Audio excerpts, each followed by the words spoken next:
बिस्मिल्लाहिर्रहमानिर्रहीम, अस्सलामु अलैकुम। लाखों करोड़ों दुरूदो सलाम मोहम्मद मुस्तफ़ा सल्लल्लाहु अलैहि वसल्लम और आले मोहम्मद पर। मैं हूँ उमर दराज गोंदल और आप मेरा यूट्यूब चैनल देख रहे हैं। नाज़रीन, कहते हैं कि खुदा की लाठी बे आवाज़ होती है और आप गुरूर और तकब्बुर का जब मुज़ाहिरा करते हैं तो ये लाठी बहुत ज़ोर से पड़ती है। कुछ ऐसा ही हुआ है डॉक्टर नौमान नियाज़ के साथ, जो पीटीवी के एक स्पोर्ट्स एंकर हैं।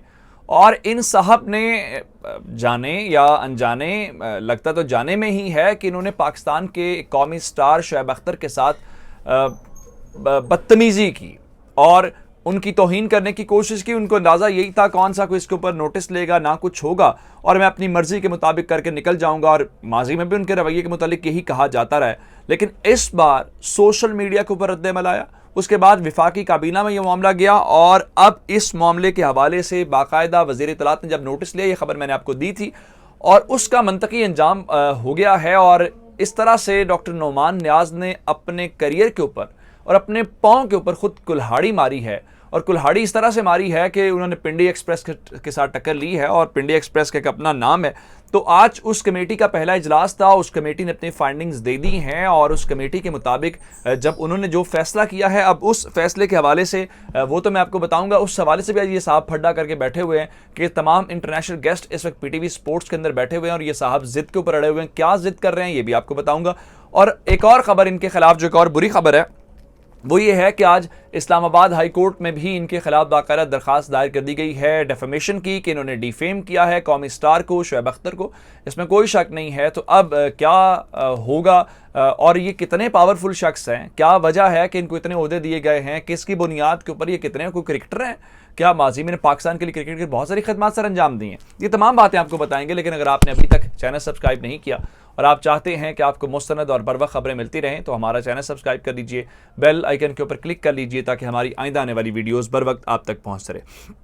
डॉक्टर नौमान नियाज़ एक लाइव शो कर रहे थे और उस शो के दौरान जो राशिद लतीफ़ हैं, आकिब जावेद हैं, शुएब अख्तर हैं और सर विवियन रिचर्ड्स, जिनका ताल्लुक वेस्ट इंडीज़ के साथ है, वो भी मौजूद थे। और इस दौरान आर्गूमेंट होता है और उस आर्गूमेंट के दौरान शुएब अख्तर जो है मामले को थोड़ा सा हल करने की कोशिश करते हैं। उन्होंने बाद में वजाहत भी दी, लेकिन ये साहब उस वक्त इतने गुरूर तकब्बुर में मुब्तला थे और इनको ये लग रहा था कोई इनको पाकिस्तान टेलीविजन के अंदर तो कोई हिला ही नहीं सकता।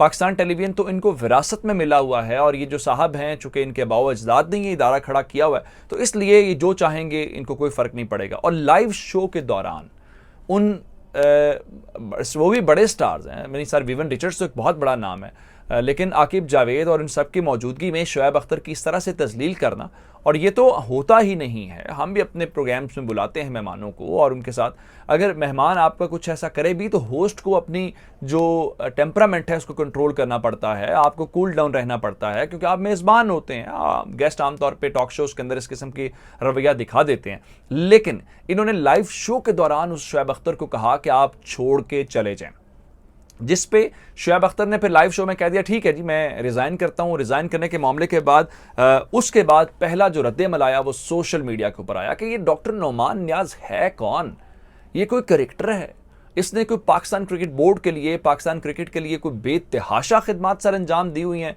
कि ये साहब जो है कोई इतने डायरेक्टर्स के उहदे लेके बैठा हुआ है, इतना कोई टॉक शो, कोई ऐसा भी आउटस्टैंडिंग टॉक शो नहीं है जिसको हम देखेंगे जनाब ये तो बहुत ही क्लासिक है और इसकी तो रेटिंग इतनी ज़्यादा है। बिल्कुल भी ऐसी कोई बात नहीं है। यानी कौम के पैसों की बुनियाद के ऊपर आप अपने कौमी स्टार्स की तस्लील करें, ये तो बर्दाश्त नहीं किया जा सकता।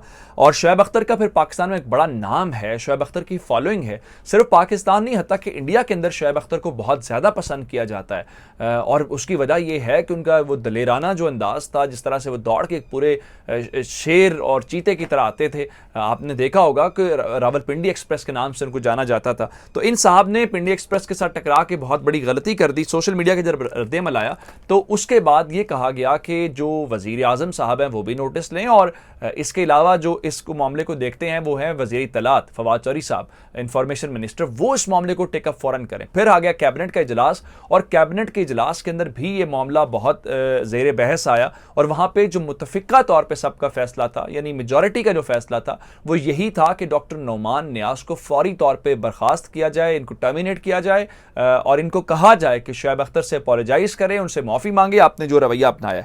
लेकिन कुछ रूल्स एंड प्रोसीजर्स भी होते हैं, उसको लेके जो वज़ीर इत्तलात हैं उन्होंने एक कमेटी बना दी और उस कमेटी की जो चेयरमैनशिप है वो दी गई एमडी पीटीवी मैनेजिंग डायरेक्टर जो हैं। उन्होंने आज इस कमेटी ने जो पहला इजलास किया है और उन्होंने ये कहा कि हम जायज़ा लेंगे। उन्होंने जितनी ऑन एयर रिकॉर्डिंग्स हैं उसका जायजा भी लिया और जो ऑफ एयर रिकॉर्डिंग्स हैं उसका भी जायजा लिया। चूंकि कैबिनेट के अंदर भी बात हो गई थी और जो इंफॉर्मेशन मिनिस्टर हैं उन्होंने भी डायरेक्शंस दे दी थी, तो अब उस चीज़ को लेके और उसके अलावा उन रिकॉर्डिंग्स का जायजा लेने के अलावा जो एक्यूज्ड है डॉक्टर नोमान नियाज उसको भी बुलाया गया और उसका व्यू पॉइंट लिया गया। उसको लेके अभी तक जो आज तक की कमेटी की इस वक्त फाइंडिंग्स हमारे सामने हैं उसके मुताबिक ये कहा गया है जो कल्प्रेट है, जो जिम्मेदार है वो डॉक्टर नोमान नियाज है और इसको हम जिम्मेदार समझते हैं सारे मामले का, इसलिए फौरी तौर पे इस शख्स को जो है वो ऑफर किया जाए। अब ये तो हो गया इसकी सज़ा जो इसने अपने करियर के ऊपर खुद से कुल्हाड़ी मारी है, अपने करियर को बर्बाद करने की कोशिश की है। उधर इस्लामाबाद हाई कोर्ट के अंदर भी आज एक जो शख्स है वो पिटीशन लेके पहुंच गया। उसने कहा जी कोर्ट इंटरवीन करे और कोर्ट इंफॉर्मेशन मिनिस्ट्री से जवाब मांगे, पीटीवी वालों को बुलाया जाए, उनसे पूछा जाए कि ये शख्स कौन है, इसकी क्या सलाहियत है जिसकी बुनियाद के ऊपर इसको स्पोर्ट्स के ओहदे दिए गए हैं और ये स्पोर्ट्स के खिलाड़ी जिन्होंने पाकिस्तान का नाम रोशन किया हुआ है, पाकिस्तान के लिए खेले हुए हैं, पाकिस्तान के लिए बहुत सारे एजाज़ात ले गए। हालांकि ये साहब जिस दिन लड़ाई हुई उसके बाद अगले दिन इसको एहसास हो गया और इसने ट्वीट किया, इसने कहा जी शुएब अख्तर तो बेस्ट ऑफ द बेस्ट हैं, मेरे वो बड़े करीबी दोस्त हैं, मैं उनके फ्यूचर के लिए दुआ गो हैं, मैं तो उनकी खिदमत को मानता हूं जो उन्होंने मुल्क के लिए सर अंजाम दी। अब ये तो हो गया मामला इस तरफ। अब एक और खबर सुन लीजिए। ये साहब जो हैं क्रिकेटर तो नहीं है लेकिन लोग कहते हैं कि अपने वालिद की बुनियाद के ऊपर ये आजकल भी अपने वालिद की कमाई आज भी खाते हैं। मैं इस मामले को छोड़ देता हूं। इनके वालिद जो हैं वो सर्व कर चुके हैं पाकिस्तान को, हो सकता है वो ऐसे ना हो, वो एक अच्छे इंसान हो, लेकिन ये साहब तो इनका रवैया तो बिल्कुल एक और तरह का। अब आते हैं जब ऑफर करने का फैसला हो गया, आज कमेटी ने अपनी फाइंडिंग्स दे दी हैं, तो उसके बाद भी ये साहब जो हैं जिद पे अड़े हुए हैं और अब इनको आज ऑफर करने की पाकिस्तान टेलीविजन ने कोशिश की है। तो हमारी तलात के मुताबिक जो सीनियर सहाफ़ी ने इस वक्त हमें बताई हैं वो ये हैं कि पाकिस्तान टेलीविजन के अंदर इस वक्त जो है वो आकिब जावेद, राशिद लतीफ़, विवन रिचर्ड्स और जो सना मीर पाकिस्तानी खिलाड़ी हैं वो सारे लोग जो हैं इस वक्त मौजूद हैं और ट्रांसमिशन स्टार्ट नहीं हो पाई थी। ट्रांसमिशन क्यों नहीं हो पाई जी? उसकी वजह ये है कि ये साहब ये फरमाते हैं कि अगर मैं नहीं खेलूंगा तो फिर कोई भी नहीं खेलेगा। कहने का मतलब ये फरमा रहे हैं कि अगर मैं प्रोग्राम को या इस ट्रांसमिशन को होस्ट नहीं करूंगा तो इसका मतलब ये है कि मैं किसी और को भी होस्ट करने का मौका नहीं दूंगा। इसलिए लोग कह रहे हैं कि इससे मालूम होता है कि डॉक्टर नोमान नियाज का पावा जो है वो बहुत मजबूत है या बड़ा पावा है। कहने का मतलब यह है कि वो बड़ी पर्ची है, कोई बड़ा रेफरेंस है जिसकी बुनियाद के ऊपर वो आज भी अकड़ रहा है, उसको कोई फर्क नहीं पड़ रहा सोशल मीडिया के ऊपर। लेकिन उस कमेटी की फाइंडिंग्स के बाद हम ये कह सकते हैं कि साहब का खेल तमाम हो गया है और इसने जो अपनी गलती की है अब इसका करियर जो है वो उसको भुगतेगा और इसको अब पीटीवी से जाना पड़ेगा। इसको सज़ा जो है वो उसको दे दी गई है और मिलेगी सज़ा इसको।